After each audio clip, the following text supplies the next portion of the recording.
Bismillahirrahmanirrahim. Assalamualaikum warahmatullahi wabarakatuh. Pada pembahasan kali ini saya akan membahas tentang kejayaan kota Kanal Basrah, Venesia dari Timur Tengah. Menurut Dr. Syauqi Abu Khalil dalam Atlas Hadits Al-Nabawi, Basrah merupakan sebuah kota di pinggiran sungai Shatt al-Arab setelah pertemuan sungai Tigris dan Efrat di desa Al-Qurna. Kota itu adalah daerah reruntuhan di selatan muara sungai Tigris dan Efrat, ujar Dr. Syauqi dikutip dari artikel Republika yang ditulis Heri Ruslan. Menurut Dr. Syauqi, Basrah didirikan atas perintah Khalifah Umar bin Khattab. Utbah bin Ghazwan al-Manazi memilih kota itu sebagai titik penyerangan ketika pasukan tentara Islam akan menaklukkan Ebola, Mycenae, Ahwas, dan Persia. Nama kota Basrah tercantum dalam hadis tentang perjalanan manusia di hari kiamat. Lalu Allah menjawab, "Wahai Muhammad, masuklah ke surga dari umatmu yang tidak terkena hisab melalui pintu surga sebelah kanan. Mereka adalah sekelompok manusia yang dapat masuk dari pintu itu. Demi jiwaku yang ada di kekuasaannya, sesungguhnya jarak antara dua daun pintu dari pintu-pintu surga itu seperti jarak antara Mekah dan Hijr, atau seperti antara Mekah dan Basrah." Selain dalam hadis yang diriwayatkan Imam Muslim, Basrah juga disebut dalam hadis yang diriwayatkan oleh Imam Bukhari, Abu Daud, Tirmizi, serta Nasai. Lalu di manakah kota Basrah itu berada? Basrah adalah sebuah provinsi di Irak. Kota itu dijuluki Venesia Timur Tengah. Kota yang memiliki sejumlah terusan itu memiliki peranan yang terbilang sangat penting dalam sejarah awal Islam. Terletak di sepanjang sungai Shatt al-Arab dekat Teluk Persia, Basrah sempat menjelma menjadi kota metropolis peradaban dan perdagangan di era kekhalifahan Abbasiyah. Ketika Baghdad, ibu kota dinasti Abbasiyah, mencapai kejayaannya, pada saat yang bersamaan Basrah pun tumbuh menjadi kota penting dalam peradaban Islam. Kota Basrah yang berjarak 545 km dari Baghdad itu mencapai puncak kejayaannya pada abad ke-8 Masehi. Tak heran jika Basrah bersaing menjadi kota metropolis peradaban dan intelektual dengan Baghdad pada era kemasan Islam. Sederet ilmuwan terkemuka yang telah mengharumkan nama Islam terlahir di Basrah. Di antara sederet sarjana dan ilmuwan Muslim yang terlahir di kota Basrah itu antara lain Abdul Malik bin Quraib al-Asma'i, seorang ahli zoologi yang sangat terkenal; Abu Bakar Muhammad bin Al-Hasan bin Duraid, geografer dan genealog kondang Al-Jahiz, sastrawan Islam klasik yang kesohor; serta Ibnu Al-Haytham, seorang fisikawan fenomenal. Selain itu, di pusat intelektual itu juga ahli tata bahasa Arab terkemuka seperti Sibawayh dan Al-Khalil bin Ahmad.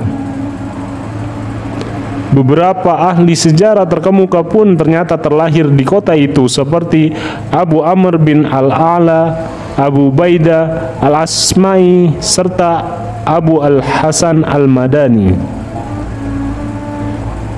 Selain memiliki sastrawan kondang seperti Al-Hijaz, dari Basrah juga lahir beberapa sastrawan seperti Ibnu Al-Mukaffa dan Sahal bin Harun. Kota yang dikenal sebagai penghasil kurma berkualitas tinggi itu didirikan oleh umat Islam pada 636 Masehi, era kepemimpinan Khalifah Umar bin Khattab. Pada tahun itu, pasukan tentara Islam yang mulai melakukan ekspansi di bawah komando Utbah bin Ghazwan berhasil menaklukkan wilayah itu dari kekuasaan kerajaan Sasanid.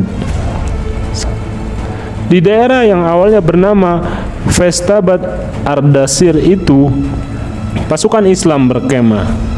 Umat Islam lalu menjadikan daerah itu sebagai basis pertahanan saat melawan Imperium Sasanid. Sejak itu, wilayah itu pun diberi nama Basrah, yang berarti mengawasi atau memantau. Dari wilayah itulah pasukan tentara Islam memantau pergerakan militer Sasani. Versi lain menyebutkan kata Basra berasal dari bahasa Persia Basrah atau Basorah. Kata Al-Basra bisa pula berarti batu kerikil hitam. Secara resmi pada tahun 639 Masehi, Khalifah Umar menjadikan Basrah sebagai ibu kota provinsi dengan wilayah kekuasaan meliputi 5 daerah. Abu Musa al-As'ari ditunjuk sebagai gubernur pertama Basrah. Setelah itu, dari masa ke masa pemerintahan Khulafa Rasyidin yang berpusat di Madinah mengangkat gubernur untuk Basrah. Dari tahun ke tahun Basrah tumbuh sebagai sebuah kota.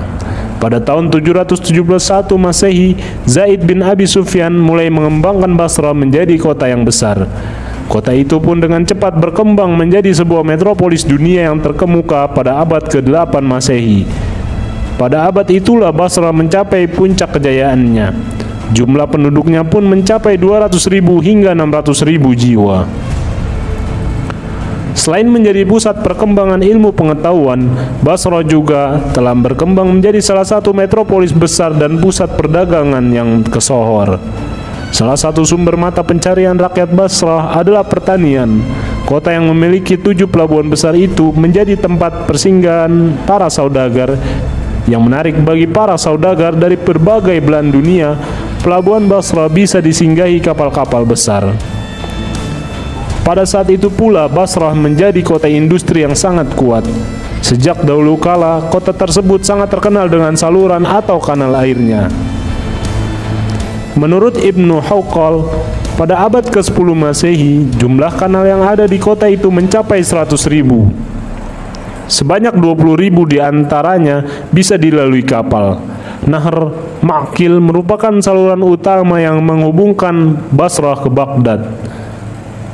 Kanal utama itu dibangun pada era kepemimpinan Khalifah Umar bin Khattab.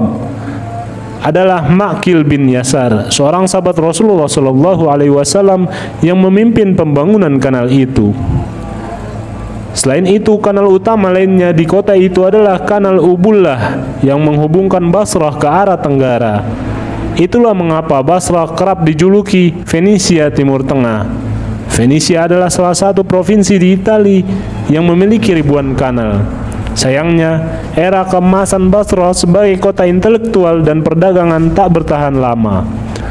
Memasuki akhir abad ke-10 Masehi, perlahan namun pasti kejayaan Basrah yang sempat menjadi obor peradaban itu mulai padam. Ada beberapa faktor yang menyebabkan masa kejayaan Basrah meredup. Pertama, kota Basrah yang tengah mengalami kemajuan yang pesat mulai rusak parah setelah pada tahun 953 Masehi diserang oleh Karmatian, sebuah sekte selama 17 hari. Meski begitu, setelah serangan itu Basrah bisa kembali pulih. Hal itu dibuktikan oleh kesaksian seorang penjelajah muslim bernama Nasir Khurasau. Menurut Nasir, pada tahun 1052 Masehi, Basrah merupakan kota yang padat. Dia melihat dinding kota yang dihancurkan Karmatian sudah diperbaiki. Meski begitu, tak sepenuhnya kerusakan akibat serangan itu bisa diperbaiki. Kedua, padamnya kejayaan kota Basrah juga terjadi akibat gempuran dan serangan membabi buta tentara Mongol. Pada gelombang penyerangan tentara Mongol yang pertama antara tahun 1219 Masehi hingga 1222 Masehi, Basrah masih bisa selamat. Namun, dalam serangan kedua, kota itu tak luput dari gempuran tentara Mongol. Basrah pun dihancurkan oleh serangan gabungan yang dilakukan tentara Perang Salib dan Mongol. Untuk menghancurkan metropolis intelektual dan perdagangan utama Islam, para pemimpin Nasrani telah mengirimkan utusan khusus kepada Mongol. Mereka berkomplot untuk melakukan serangan gabungan terhadap kota-kota Islam. Basrah pun luluh lantak ketika Baghdad pada tahun 1258 Masehi dihancurkan pasukan Mongol di bawah komando Hulagu Khan. Penjelajah Muslim Ibnu Battuta pada medio abad ke-14 masih menyaksikan puing-puing kehancuran Basrah. Wassalamualaikum warahmatullahi wabarakatuh.